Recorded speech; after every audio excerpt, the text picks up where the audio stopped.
सूरा 3 आयत नंबर 134 में अल्लाह का हुक्म है, जो लोग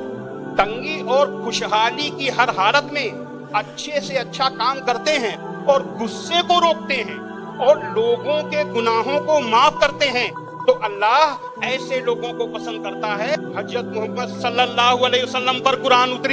उतरने के बाद आपके दिल में उतर गई, दिल में उतरने के बाद आपके कर्मों में उतर गई। आपने पहले खुद अपने आचरण में लिया, अपने अखलाक में लिया, तब दूसरों को बताया। फतेह मक्का के दिन